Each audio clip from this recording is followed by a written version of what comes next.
After nearly a year of speech therapy at Start, 5-year-old Luke is completing what will hopefully be one of his final sessions with Janelle. His mum was trained in how to do the treatment, and then she did the activities with him at home. And then over time, what we saw is the stuttering gradually reducing. Then he moves into the second stage of the program, which is called the maintenance phase. And then they came less regularly, so fortnightly, and then monthly, and then 6-weekly. And that's where we're at. In the forest. That was smooth talking. In the forest. The treatment approach that has been used with Luke was developed at the Australian Stuttering Research Centre at the University of Sydney and is called the LIDCOM program. What's the basic premise of the LIDCOM program? We are drawing attention to the behaviour that we want to see increase. So we talk about smooth talking and bumpy talking. And so we praise the children and give them acknowledgement and positive feedback about their smooth talking, with the idea that that's the behaviour that we'll see increase. Yeah, initial impressions I thought, well, no, I don't think this is going to work. It's just, positive reinforcement. It just didn't seem to be able to work, especially on a 3.5-year-old. But you could actually just see and hear the difference, and it was just amazing. But it was just that, keeping up with it at home and going for an hour every week, and it's amazing what difference it did make. It's got fade. That was a smooth sentence. Do you want to pop that on there for me?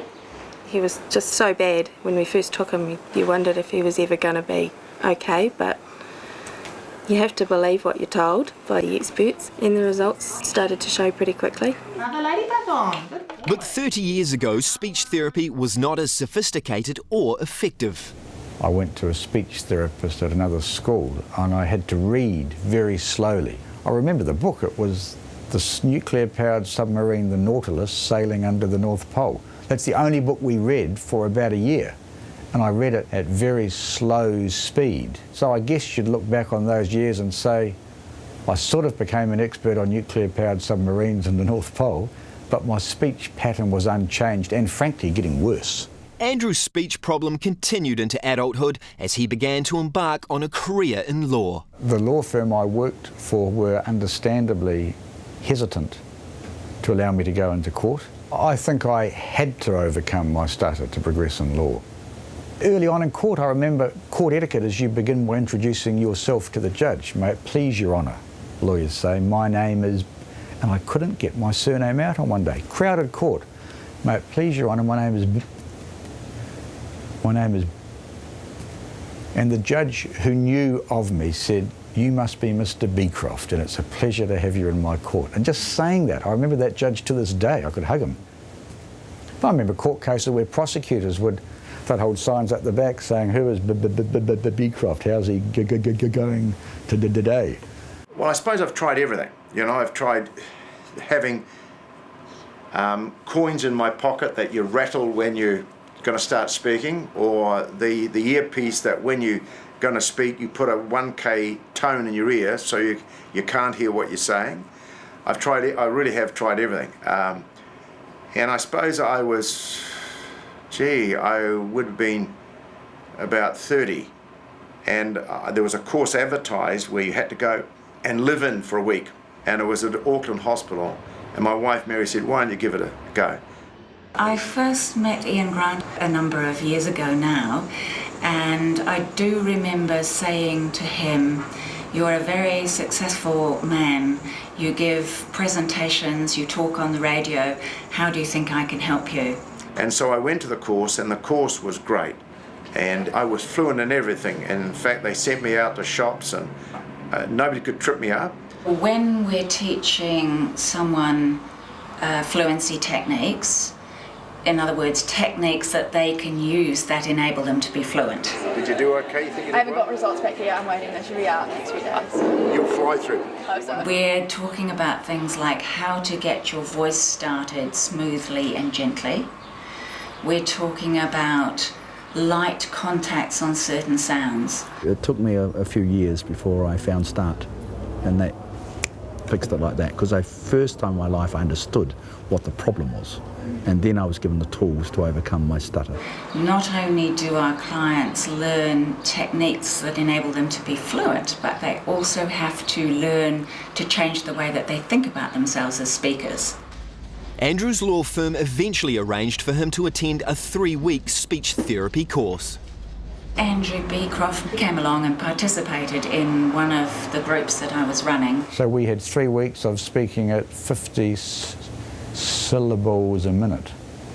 And if you practice 50 syllables a minute, that is very slow. And then you gradually over the day speed up until you're at a place where you don't stutter. So you would speak, "Hello, my name is Ian Grant." Now, that doesn't worry because you're not stuttering, and people just think, oh, he speaks a bit slower, you know, that's fine. Like Ian and Andrew, Royce Willis continued to stutter into adulthood. Becoming an All Black added another complication to his stuttering. Being an All Black obviously was amazing. I was pretty young, I was 22 I think. Just to be thrown in the spotlight, it was a bit of a, yes, I'm here, this is amazing. Uh-oh, I can't hide from anyone here, I've got to speak to the nation on TV, so everyone's going to know that I stutter. It wasn't until Royce moved to Japan that he gained more control over his speech. I always battled enough with English, I never thought I'd be able to learn another language, so learning Japanese was really, really good for me. In their language you've got so many letters that I found really hard to say, like your T's and your K's and your P's. You know, we just had to use it every day, and I think it's really helped me. For Victoria Mardell, having speech therapy at start changed her life. Before therapy, I would really get so anxious even when I was doing something really basic, like if I went to a cafe and I wanted to order a coffee, that was a big deal. It really made a big difference to my confidence. Now, those kind of things don't bother me at all. And with this newfound confidence came more life-changing milestones. I met my husband in my first year of university. We've been together ever since. We got married a year ago, and I didn't stutter at all on my wedding day, which was quite, I guess that's one of those things. The two sides of the same coin. I promise to always love and cherish you, to be your friend and family. Part of me just always knew that when I got married, I wouldn't stutter because I'd just be talking to my husband and everyone else would sort of fade away. And academically, Victoria's become a shining light, gaining 2 bachelor's degrees and now a master's in speech therapy. I know how much that's changed my life, and so, yeah, that was a big motivation for me to study speech therapy. And Brooklyn's therapy sessions are already showing results. Hey dear, how are you? Hi, good, how are you? Nice to see you. Say hello to Janelle. Hi Brooklyn, come on in. Bed. Spot's bed. You're right, it is Spot's bed. I can see a bunny. Rabbit. And he's eating a Carrot. What great smooth words. Well done, you. So today I was really pleased with how it went. By breaking it down into single words, I can see how we're going to progressively move up to sentences, and Brooklyn was improving on his single words, and then he went up to 2 words at a time, and even that was really great to see. I think everyone has to, you know, go through their own journey, and for me, perseverance really paid off, and this is what happened to me. I became an All Black. If Start had been around, you know, years and years ago, decades ago, I mean, it certainly would have made my life a lot easier. That it's not the end of the world being a stutterer. In fact, there's a good film that's called The King's Speech I'm looking forward to seeing, about King George VI, who was a famous stutterer. It's survivable, that life does go on, that there are good techniques and good controls for everybody that can work. Bananas, well done.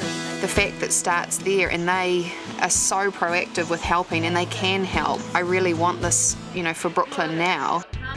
It's opened a door for us. I mean, it's going to change Brooklyn's life, hopefully.